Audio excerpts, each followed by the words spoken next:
Hi, welcome back to Poltergeist Board Games. Today we're going to be looking at Combat Volume 3, Arnhem, by Compass Games and designed by Ross Mortel. So this is a solitaire game and is, we'll go through the complexities of 4.5 out of 10, time scale 90 seconds per turn, 10 yards per hex, man-to-man, one player, 10 out of 10. Average time to play is 3 to 4 hours. And then we'll go over the components and the counters that we'll get into. So let me open this.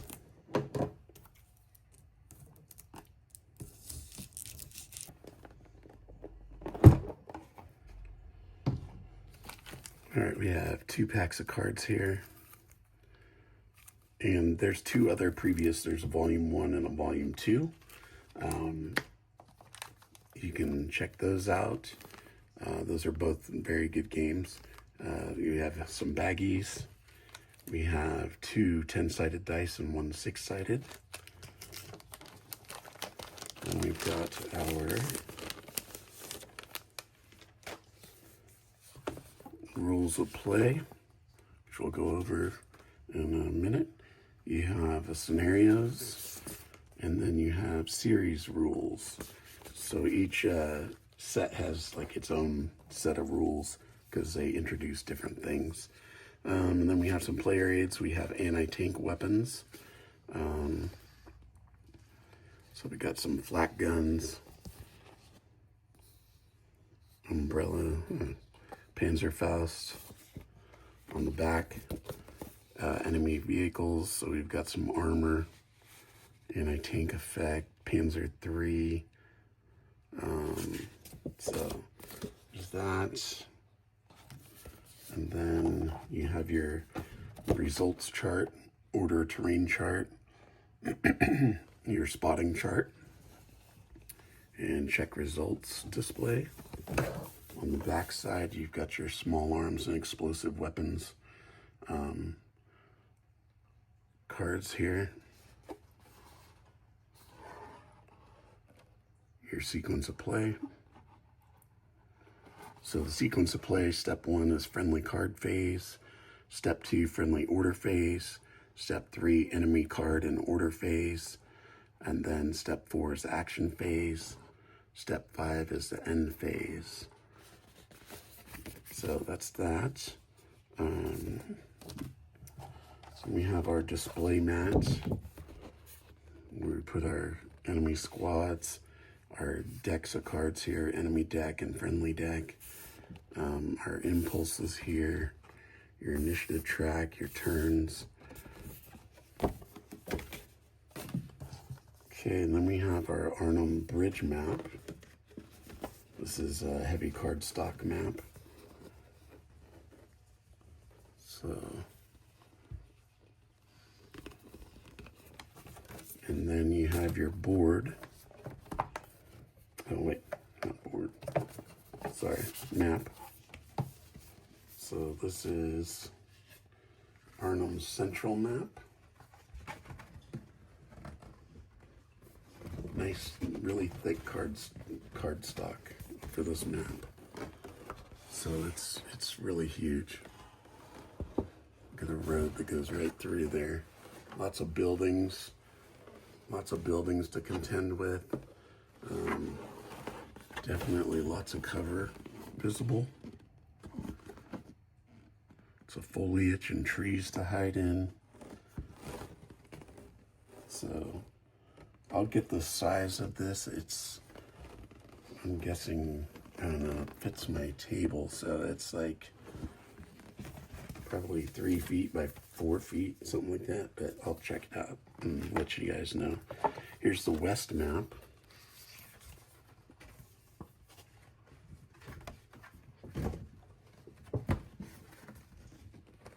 So you got the west map here, and some more roads and buildings. And then I've got the east map. Hopefully we don't have to hook all three of those together, or I'll have to get another table. I'll have to have like a 20-foot table.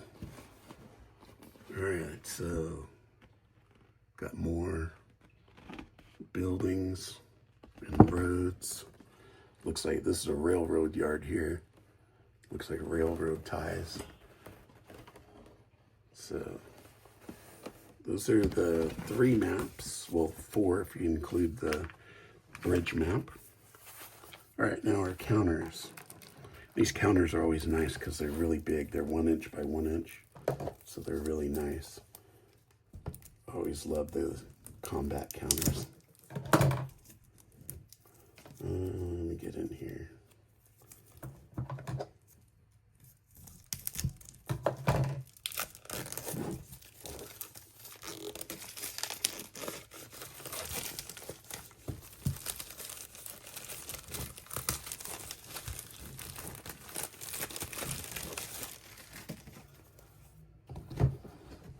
Okay. All right, so we have friendlies. I like how they have names too. Kind of adds a personal touch to it. You know, you might get attached to Private Fisher. You know, he might be your guy, and then he gets killed. And then you have the dummies. These go into when you're picking units. So sometimes, you know, you uncover, they're hidden, and you uncover a unit and it's a dummy. So there's no one really there. You just thought you saw someone.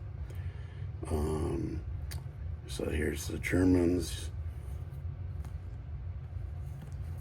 And then they're double-sided. And there's a 6-pound gun there. Okay, so that's one. Next one is more counters for people. We've got some German vehicles, German Panzer tanks, flat gun. We have a family here, the Van Valbergs. Then we have immobilized counters here, impulse counter that goes on your impulse track. And then we've got the little counters, the normal size counters. So you've got smoke, you've got rubble, combat. These are directional counters, target, more smoke. You've got ammo, you've got different anti-tank weapons. Then these are your movement counters. You can run and gun, plan, grenade. And then it tells you on the bottom what you're going to be doing. So on this, the 0 means you're not doing anything. The 1 means you're doing that action. The 0 means you're not. So it's kind of like a computer operation, you know, on, off, on, off. Yeah, all the different actions that you can do. Looks like some damage from mortar damage here and howitzer damage. Guard.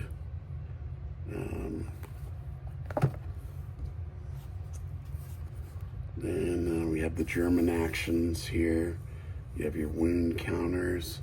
These are like your unit counters. These are your morale counters. Low ammo. And we have all our actions here for Germans.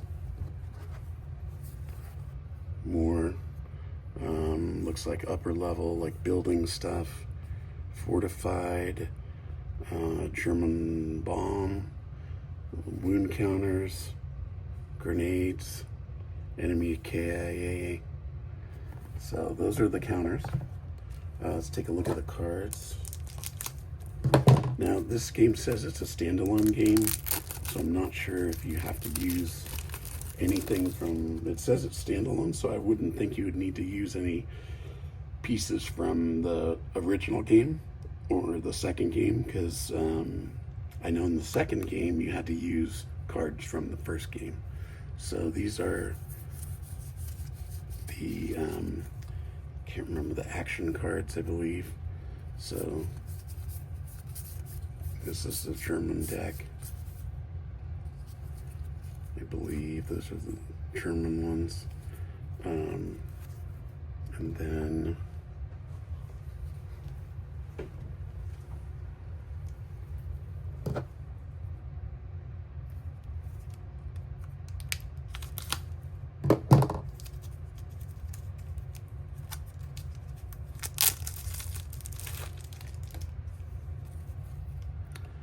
these are the American ones. Friendlies. So this is their cards that they draw. And you have different things that you use on the card depending on what you're drawing it for.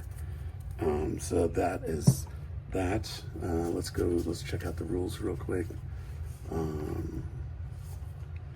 Just go quickly. So this is 36 pages, has an index. Thank you. I love indexes because it makes things a lot easier to find.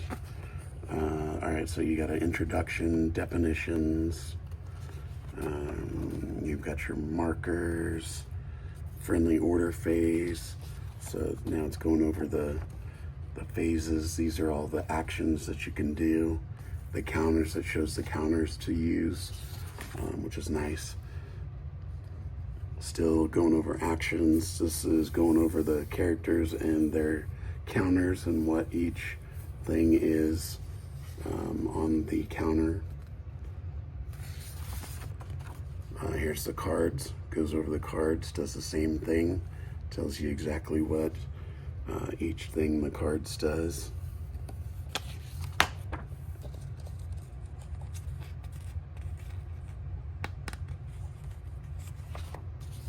Okay, directional compass, charge and grenade checks. Okay, enemy orders. That talks about the enemy counters.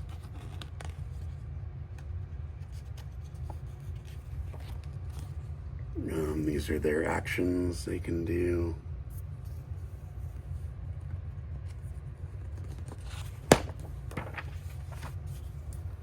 Terrain talks about all the terrain and the, what the benefits and the pros and cons of each terrain. This talks about different map points and areas of the map. So it talks about line of sight and things like that. You've got debris, rubble, crater, open ground, level ground. So there's elevated parts, line of sight and spotting, how that works, how it works on the bridge. Then you've got your firing, how the weapons and all that goes through all that. Has an actual weapons section, grenade throwing. There's a grenade example. I like how it gives examples too, which is nice. There's melee. Then it goes over wounds. And it goes over your morale and morale counters, each one. And then it goes over in-depth of different morale counters. This shows you how smoke works, a smoke example. There it talks in detail of smoke. Morale, rally, troop quality.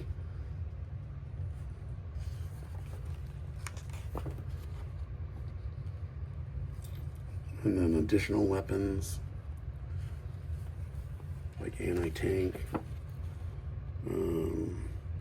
wind counter and optional rules, new characters, and then that is it. And then it has a marker notation summary, picture of the actual battle area, the bridge. This is a game map put together, the whole thing. So the west, east, central, and east, and the bridge. And then you end with your index. Then we've got our scenarios booklet. It is 12 pages. So you've got British command structure, random events, enemy events table, general scenario notes, scenario 1, scenario 2, there's 4,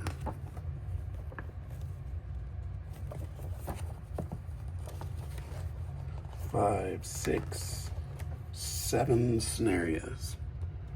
They'll take you through. And on the back, you've got your victory conditions, special events for the end, enemy events table, and then the counters used. Okay, and then you've got your series rules. This pertains just to this volume here. Additional things that are added, clarifications for volume 3, movement,